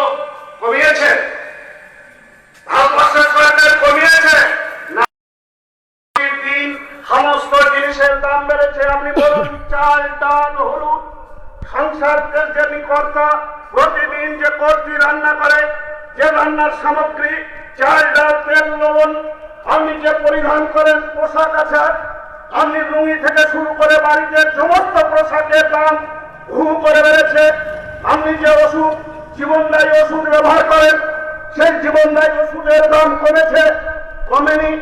আপনি যে সমস্ত বই খাতা পড়াশোনার জন্য, আপনার বাচ্চাকে স্কুলে দেওয়ার জন্য যে সমস্ত বই খাতা স্কুলে কমেছে দাম না কমেনি, তাহলে ফেলিওর 100% ফেলিওর আমাদের দেশের সরকার।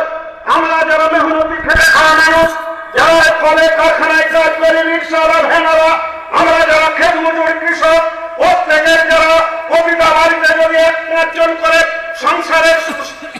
সংসারের সদস্য থাকে, সে 5 জনের সংসার চালাতে গেলে সকালবেলায় ঘুম থেকে উঠে জিনিসপত্রের যে দাম বেড়েছে সেই দাম মেটাবার জন্য সকালে ঘুম থেকে উঠে মিনিমাম 500 টাকা দরকার হচ্ছে। ইনকাম পশ্চিমবাংলার সরকার করেছে, তার সঙ্গে কারেন্টের বিল, বিদ্যুৎ বিল। আপনার কিছুদিন আগে ঘটনা করে নরেন্দ্র মোদী বললেন এমন কোন গ্রাম থাকবে না, এমন কোন পরিবার থাকবে না যেখানে বিদ্যুতের সংযোগ থাকবে না। আজকে বিদ্যুতের দাম কি? গোটা দেশে বিভিন্ন রাজ্যে, অন্যান্য রাজ্যে, আপনি কেরালায় বলুন, আপনি বলুন উত্তরপ্রদেশ বলুন, আপনি দিল্লিতে বলুন, আপনি মহারাষ্ট্রে বলুন, তামিলনাড়ু, সমস্ত রাজ্যে বিদ্যুতের দাম করার। আর এ রাজ্যে বিদ্যুতের দাম সব থেকে বেশি, প্রায় অর্ধেকের উপর বেশি। আজকে এরকম পরিবেশ, ওই জন্য আমরা বামপন্থীরা বসে থাকতে চাই না। সব থেকে দায়িত্ববান আমরা যারা বামপন্থী কোনো সংগঠন করি, যারা আমরা বামপন্থী করি, শুধু এখানে নয়, পৃথিবীর এমন কোন দেশ নেই যে দেশে খেতে খাওয়া মেহনতি মানুষের জন্য আমরা বামপন্থীরা আন্দোলন কর্মসূচি এবং সেই দায়িত্ববোধ থেকে পশ্চিমবাংলার গরিব মানুষকে রেহাই দেওয়ার জন্য আজকের এই অবস্থান বিক্ষোভ কর্মসূচি। নিজের বিবেককে একবার প্রশ্ন করবেন না যারা মাইকে শুনছেন আমাদের কথাগুলো, যে আজকে এইরকম পরিবেশ যখন তৈরি হয়েছে, এখানে আমাদের লিডার বালবাসময় বলেছেন 1977 সালে আমাদের বামপন্থী সরকার জ্যোতি বসু তিনি বলেছিলেন মানুষের জন্য সরকার তৈরি করবো, রাইটার্স বিল্ডিং থেকে নয়, গোটা পশ্চিমবাংলার মানুষ গ্রামে গ্রামে রাইটার্স বিল্ডিং তৈরি হবে, গ্রামে গ্রামে পঞ্চায়েতের মধ্য দিয়ে সমস্ত গরিব মানুষের কাজ হবে। আর তার জন্য পঞ্চায়েতের ব্যবস্থা সেই কংগ্রেসের আমলে পঞ্চায়েতের ব্যবস্থা ছিল না, দিদিমণিরা সেই কংগ্রেসের দালাল ছিলেন, আর সেই কংগ্রেসের আমলে আর সেই পঞ্চায়েতের মধ্য দিয়ে গরিব মানুষের কাজ করার যখন পরিবেশ তৈরি হয়, পঞ্চায়েত গুলো হালকে নিজের বিবেককে প্রশ্ন করবেন না। পঞ্চায়েত গুলোর কি অবস্থা? নির্বাচন, স্বাধীনতার অধিকার, আজকে আমাদের যে অধিকার 5টা মৌলিক স্বাধীনতা, কথা বলার অধিকার, আপনার বাসস্থানের অধিকার, লেখা ও শিক্ষার অধিকার, খাদ্যের অধিকার, এই যে 5টি মৌলিক অধিকার, সেই অধিকার আমাদের স্বাধীনতার সময় আজকে সংবিধানে লিপিবদ্ধ হয়েছিল। সেই সমস্ত অধিকার কেন্দ্রের বিজেপি সরকার আর রাজ্যের মমতা সরকার দুজনায় কেড়ে নিচ্ছে। আসলে অমিত শাহ, দিলীপ ঘোষ যে বিদ্যালয়ে তৈরি, সেই বিদ্যালয়ে তো মমতা ব্যানার্জি তৈরি আমরা দেখেননি। নিজের বিবেককে প্রশ্ন করুন। আজকে যখন মমতা ব্যানার্জি মন্ত্রী ছিলেন ওই অটল বিহারী বাজপেয়ীর আমলে, দেখেননি এই রাজ্যে দুবার 1999 সাল থেকে দুবার 1903 সাল যখন নির্বাচনে জোট করে করেছিল বিজেপির সঙ্গে। আমরা জানি এরা গরিব মানুষের উপকার করবে না, তাই তো গোটা দেশে আজকে দেখুন গত 45 বছরে এত বেকার আমরা দেখা যায়নি।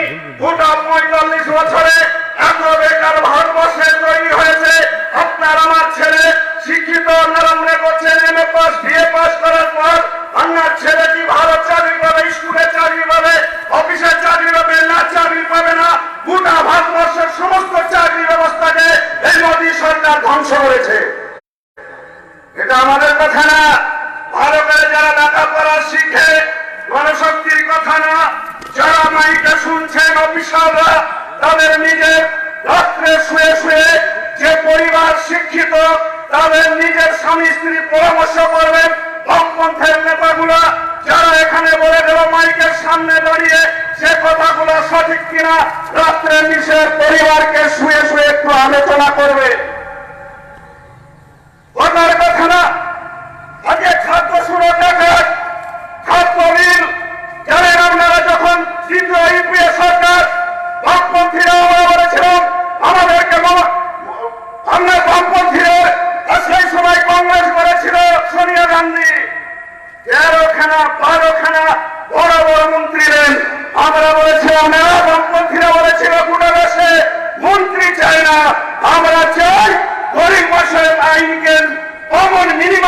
সংগ্রামের মধ্য দিয়ে মানুষের যে অধিকার, গরিব মানুষ, খেটে খাওয়া মানুষের যে অধিকার, সেই অধিকারকে তোমাকে আইনে পরিণত করতে হবে।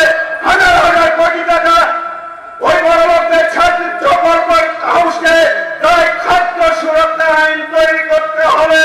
আর সেই আইন তৈরি হয়েছিল দ্বিতীয় ইউপিএ সরকারে 2013 সালে। এই খাদ্য সুরক্ষা আইন নতুন করে আবার দেখবেন খাদ্য সুরক্ষার কাজ করেছে ডিজিটাল। আপনাকে বাড়ির সকলকে গিয়ে রেশন দোকানে গিয়ে আপনাকে আঙুলের ছাপ দিয়ে প্রমাণ করতে হবে আপনার কার্ড থাকবে কিনা। প্রত্যেক পরিবারের সদস্যকে রেশন নেওয়ার জন্য আঙুলের ছাপ দিয়ে আপনাকে দেখিয়ে দিতে হবে। তার মানে বড়করমে বলছে ওই মানুষের যে 2 টাকা কেজি দরে 4 গম, সেই 4 গম আর দেওয়া যাবে না, তুলিয়ে দেবে। যতই আপনি রেশন কার্ডের লম্বা লাইন দিয়ে জমা দেন, আগামী দিনে তুলিয়ে দেওয়ার ব্যবস্থা মোদী সরকার করছে। আজকে এরকম যেমন পরিবেশ, গোটা দেশে চাকরি নাই, গোটা দেশে আজকে এরকম কৃষকের ফসলের দাম নাই। হাহাকার আজকে দেশের সমস্ত বড় বড় সংস্থা, রেল থেকে শুরু করে ইতিমধ্যে রেলের 150টা অনেক প্ল্যাটফর্ম, 150টা স্টেশনকে বেসরকারি হাতে তুলে দিয়েছে। ইতিমধ্যে ট্রেন, বেসরকারি ট্রেন চালু হয়ে গেছে। আপনাকে আর ট্রেনে উঠতে হবে না। সমস্ত রেলের যে কর্মচারীরা চাকরি করে 3 লক্ষ কর্মচারীকে ইতিমধ্যে ছাঁটাইয়ের পরিকল্পনা তারা নিয়েছে। সমস্ত প্রায় 121টা সংস্থাকে তারা বিক্রি করে দিচ্ছে। আর মোদী বলছে আমরা দেশপ্রেমিক। দেশপ্রেমিক বলে, আচ্ছা বাংলা কথায় গ্রামে আমরা বাস করি। আমার বাবা 5 বিঘি, আমি সোনা হালদার, আমার বাবা 5 বিঘি জমি দিয়ে গেছে। যদি আমি প্রতি মাসে মাসে 1 বিক্রি করি, জমি বিক্রি করি আর সংসার ছাড়াই, পাড়ার লোকে কি বলবে গো? বলবে সব থেকে কুলাঙ্গার ছেলে বলবে কিনা যে বাবা সম্পত্তি করে দিয়ে গেছে আর বিক্রি করে খাচ্ছে। দেশের আজকে যারা দেশপ্রেমিক, যারা বিজেপির কর্মী আছে শুনছেন, বলবেন আজকে যারা দেশের সমস্ত সম্পদ বিদেশিদের হাতে বিক্রি করে দিতে চাইছে, যারা এটা দেশপ্রেমিক বলে, যারা দেশের জন্য প্রাণ দিয়েছে, বিনয় বাদল, দীনেশ ভগৎ-সিং, বল তাদেরকে বিক্রি করে দিতে চাইছে। গোটা ভারতবর্ষের এরকম পরিবেশ তৈরি করেছে বিজেপি দল। এরা দেশপ্রেমিক, দেশপ্রেমিক বলে ধর্মের নামে মানুষ খুন। গোটা দেশে দেখছেন না ওই কি অপরাধ, পাবরে জামশারি একেবারে গোল করে ধীরে জয় শ্রীরাম বলার নামে তোমাকে খুন করা হবে।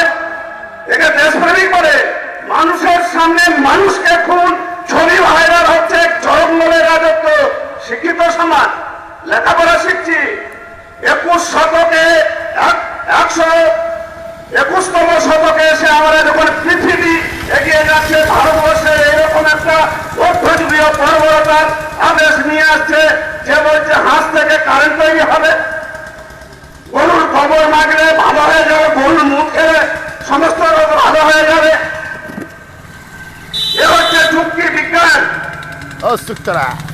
এইরকম পরিবেশ গোটা দেশ জুড়ে করছে। মানুষ যখন হাহাকার, খাবারের আন্দোলনে, যখন বেকারের চাকরি নেয় গোটা দেশে, তাই দেশের সেই চোখ পুরাবার জন্য নতুন ফন্দি বাংলাদেশ, পাকিস্তান আর ভারত। দেখবেন যখনই ভোটের জামালা বাজছে তখনই পাকিস্তানের সঙ্গে যুদ্ধ। আমরা দেখলাম যে যখন লোকসভা নির্বাচন, আচ্ছা বলুন তো, মনে হচ্ছিল না পাকিস্তানের সঙ্গে যুদ্ধ লেগে যাবে? নামায় 49 জন সৈনিককে খুন করে দিল মোদী সরকার, সমস্ত মিথ্যা রচনা করে। আর গ্রামে গ্রামে দেশপ্রেমিক আন্দোলন তুলে দাও, প্রশাসনগত ভাবে একবারে মোমবাতি নিয়ে মিছিল গোটা দেশে তুলে দাও। আর ধর্মের নামে আফিম তৈরি করা আমরা জানি, কেউ কাউকে ধর্মের সবাই করতে চায়। আর ধর্মে আঘাত করা মানে ধর্ম আঘাত করে তৈরি করা।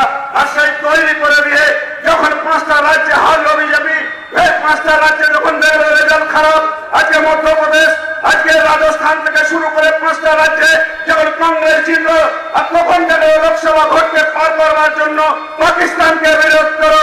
হিন্দু মুসলিমের ইস্যু তুলে মিথ্যা রচনা করে মানুষের যে অধিকার সেই অধিকারগুলোকে কেড়ে নিয়ে গরিব মানুষের যে আপনার 15 লক্ষ টাকা ব্যাংকে ঢুকানো থেকে শুরু করে বেকার 2 কোটি বেকারের চাকরি চোখ ঘোরাবার জন্য মানুষের পক্ষে বদল করার জন্য সাম্প্রদায়িক উস্কানি দিয়ে 351টা তিনটে সিট দিতে বিজেপি সমস্তটাই মিথ্যা। 100% মিথ্যার উপরে দাঁড়িয়ে গোটা দেশের নির্বাচন বৈতরণী পার করেছেন মোদী অমিত শাহ। নিজের বিবেককে প্রশ্ন করবেন না? গোটা দেশে দলিতদের উপর আক্রমণ, এসসি এসটিদের, এক দেশ এক জাতি এক নির্বাচন মোদী বলছেন। আচ্ছা, আজকে ওই হতে কি হচ্ছে অন্য রাজ্যগুলোয় গোর্খাল্যান্ডে, সেখানে আলাদা পতাকা কেন? আজকে সব মিথ্যা। কারণ হচ্ছে হিন্দু মুসলিম, কাশ্মীরি মুসলিমরা বেশি বাস করে, তাই সেখানে এনআরসি চালু করো, সেখানে 370 ধারা প্রয়োগ করো। আর 370 যেহেতু মুসলিম, সেই জন্য গোটা দেশে হিন্দুরা বলবেন আমার এই সেদিন যেদিন চালু হয় ট্রেনে যাচ্ছিলাম বহরমপুরে, 100 জন আমার বিরুদ্ধে কথা বলছে একই দেশে খাবে, একই দেশে খাবে, আর আলাদা পতাকা উঠবে। তা সেদিন সেই বন্ধুকে, তিনি চাকরি করেন বড় অফিসে, তাকে বললাম আপনি তো চাকরি করেন, গোর্খাল্যান্ডে আলাদা পতাকা কেন? এই তো আমাদের স্বাধীনতার আগের দিন পতাকা উঠলো। আর উত্তর নাই তার। আসলে হিন্দু সুশ্রী, হিন্দুত্ববাদ গোটা শিক্ষা ব্যবস্থাকে বৈধকরণ করেছে। দেশের সমস্ত শিক্ষাকে পঙ্গু করে দিয়েছে। ওখানে দেশের কেন্দ্র সরকার, রাজ্যে মমতা ব্যানার্জি পঙ্গু করে দিয়েছে শিক্ষা ব্যবস্থা। যারা মনে মনে ভাবছেন, রাজ্যে অনেকে আছেন শুনছেন, যারা ভাবছেন যে আপনার ছেলেকে বোধহয় ইংলিশ মিডিয়ামে পড়ালে ভালো ভিডিও এসডিও হবে, এসএসসি মাস্টার হবে না।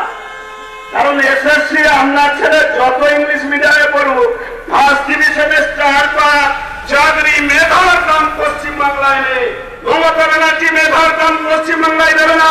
আর মেধার দাম যেহেতু নেই, যে সব থেকে পিছনে পড়া একবারে প্যানেলের লাস্টলিস্ট, সে ফার্স্টে যায়।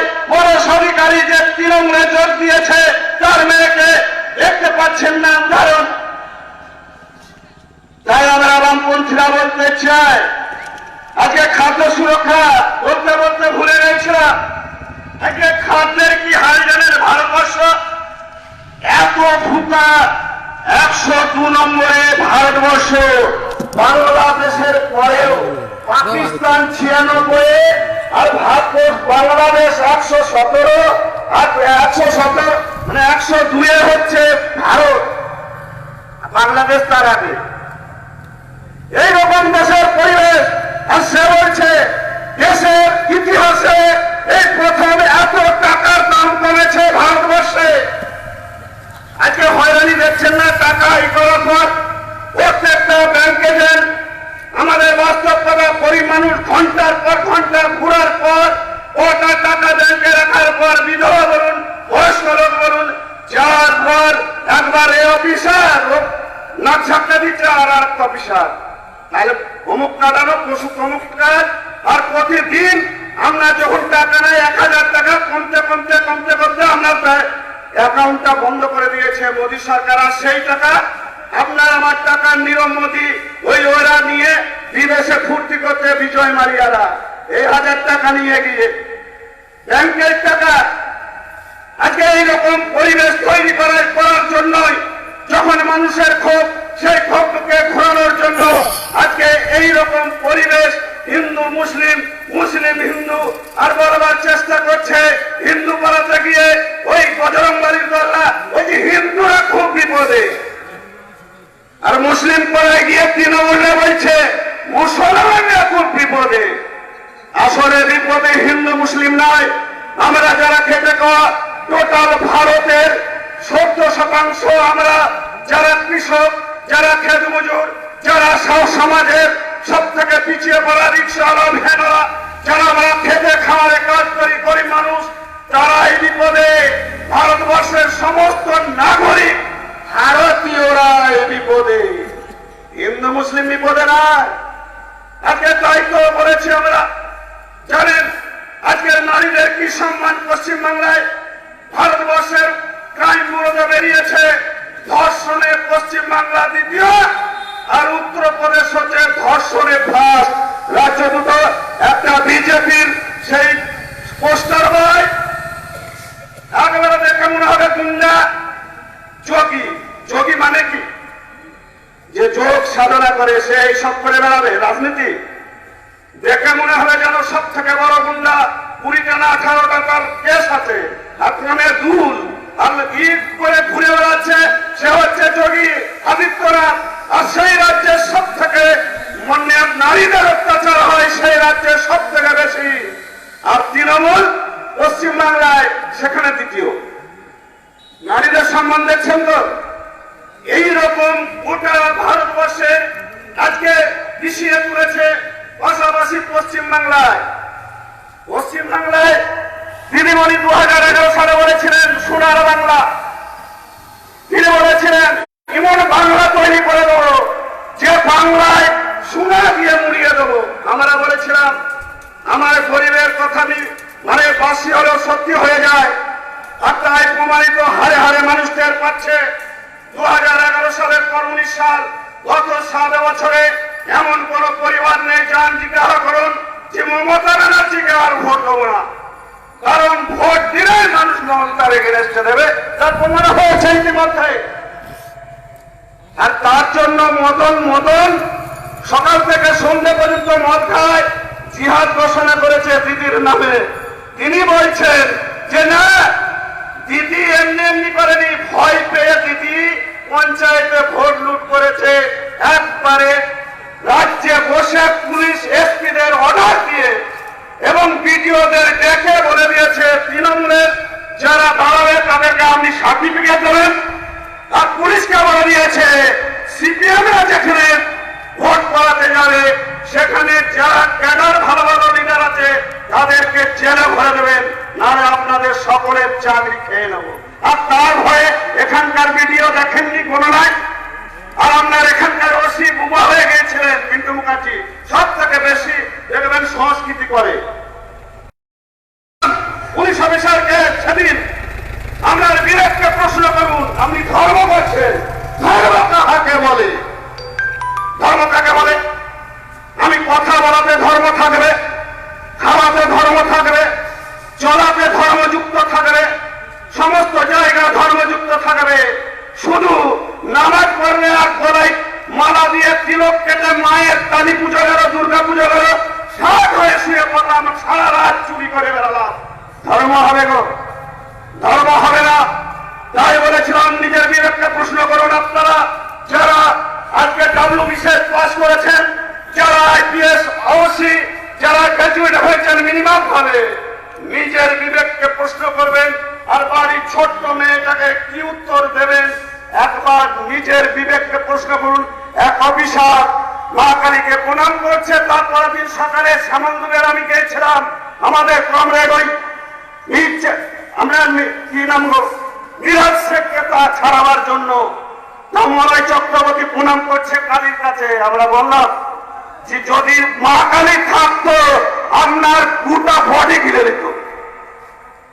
তিনি হাওয়া করে হাসছেন। সত্যিকারে বিবেকটা পূর্ণ করবেন না? কি চলছে সমাজে?